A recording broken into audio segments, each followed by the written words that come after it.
Hey, it's Mr. Malte. If you found this video, maybe you already found the computer science page, or I don't know how you found this. But anyway, let's look at computer science. So on Engaging Students, I now have a whole bunch of good stuff. Check it out if you haven't already.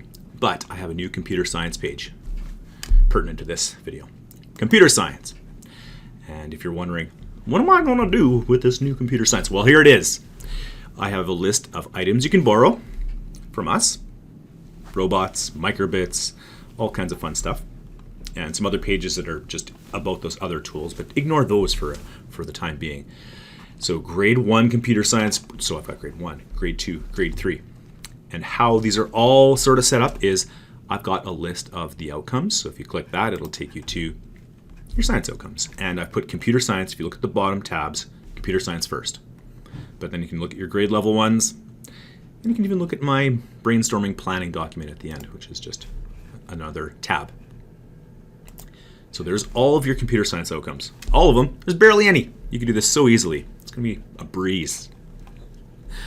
So I've got that, which you can look at. You can even make it into a checklist. And then I've tried to have an unplugged lesson, and there are many unplugged lessons. I took some of the ones from code.org.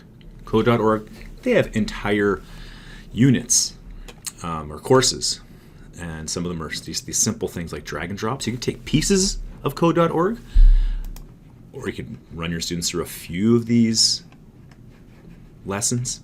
It's a whole course, and they have multiple courses.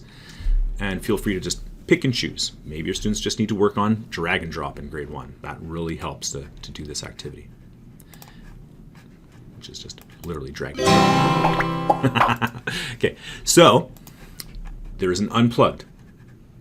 And then I've tried to do some kind of physical coding. That could be coding robots.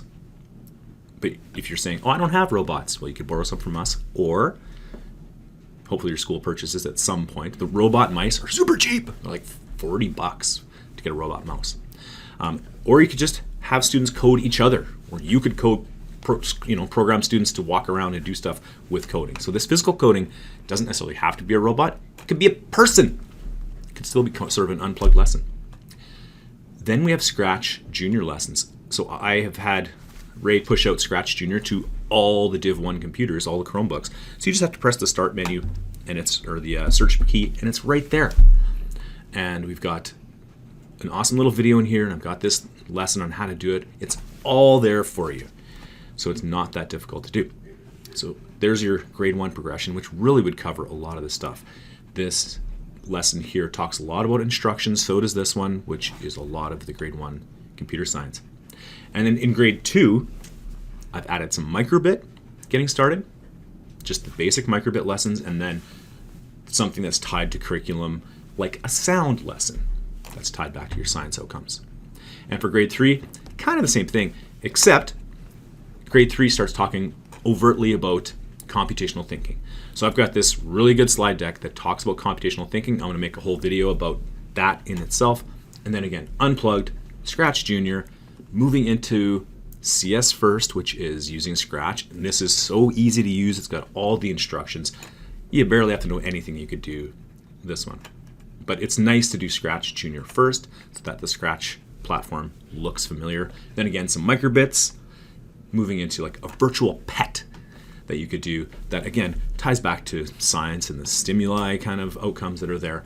And maybe an optional Finch robot activity if you're really dying to do some more stuff. So this is sort of the progression that I've used for grade 1 and 2 and 3. Do it.